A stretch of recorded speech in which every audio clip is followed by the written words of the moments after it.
Good afternoon to everybody. So today's topic applied hydraulics and pneumatics.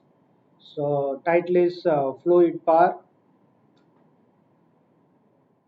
Fluid power is the use of fluids under pressure to generate, control and transmit power. Fluid power system perform work that cannot be accomplished by unaided human or to perform work quicker.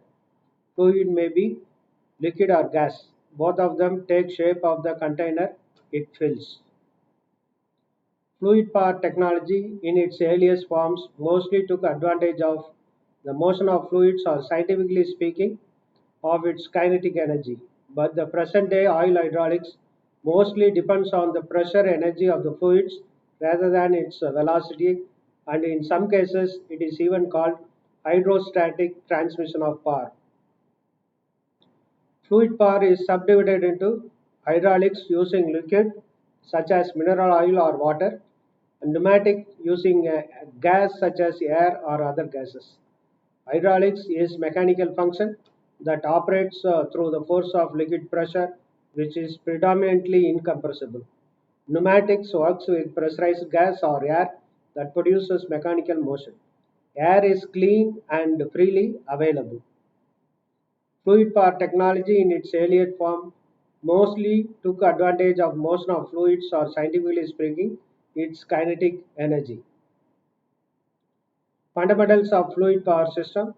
Hydraulic and pneumatic system are both widely used in stationary, that is industrial, and off-highway, that is mobile equipment.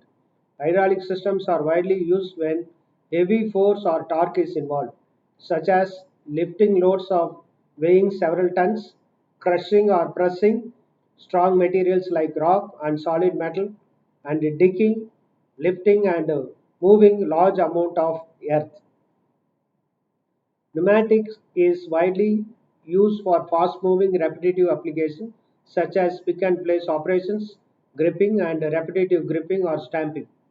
In both cases, electronic controls and sensors have been implemented into fluid power system.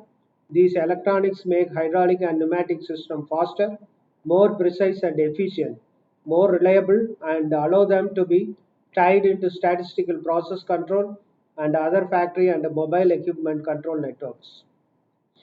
Fluid power system perform work by pressurized fluid bearing directly on a piston in a cylinder or in a fluid motor. Fluid cylinder produces a force resulting in linear motion, whereas fluid motor produces torque resulting in rotary motion.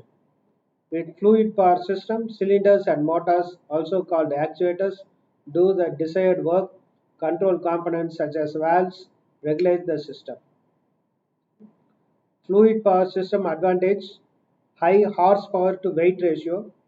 You could probably hold a 5 HP hydraulic motor in the palm of your hand, but 5 HP electric motor might weigh 18 kg or more.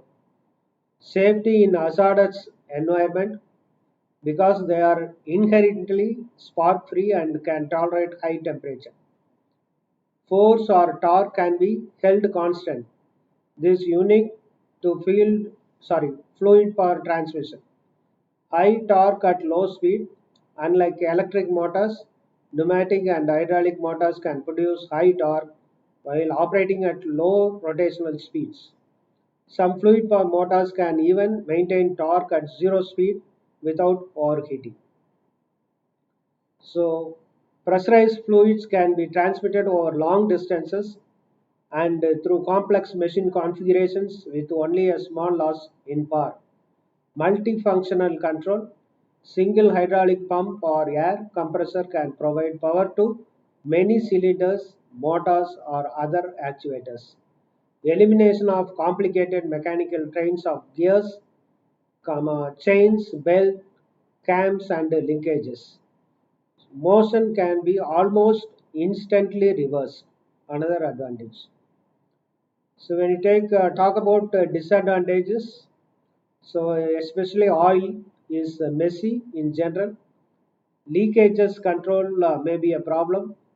So when the high pressure is involved, so burst of hose, pipeline, then fire hazard, or explosion may occur, especially in hydraulic system. So contamination control is a problem. So let us see how this working. Initially, the pump is operated with the help of a motor.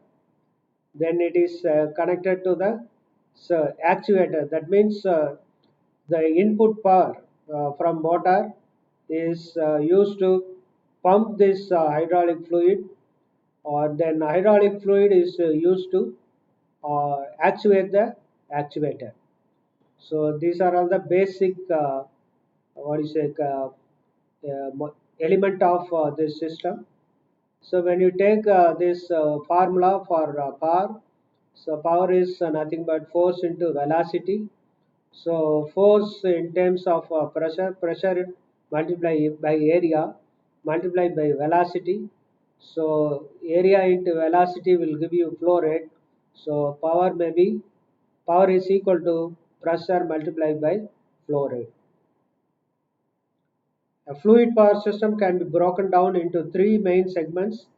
Power input segment consists of prime mover and the pump. Control segment consisting of valves that control the direction, pressure and flow rate. And a power output element consisting of actuator. Then, as we have discussed in earlier class, oil hydraulics system basically consists of power pack, control valves and actuators. So power pack, which in turn consists of hydraulic tank or oil reservoir, hydraulic pump, hydraulic motor, and other accessories. Control valves include direction control valve, pressure control valve, and flow control valve. Actuators may be linear or rotary. So components of hydraulic system. So here you can see that tank here, that is a reservoir. So from this reservoir through filter, the pump pumps this hydraulic oil. Pressure regulator is used to regulate the pressure. Then it is the direction control valve decide which side the flow has to take place. Then accordingly this you can operate this direction control valve.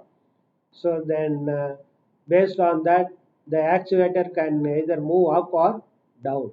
So then after completing this task, the oil will be, so once again it come back to the reservoir or a oil tank.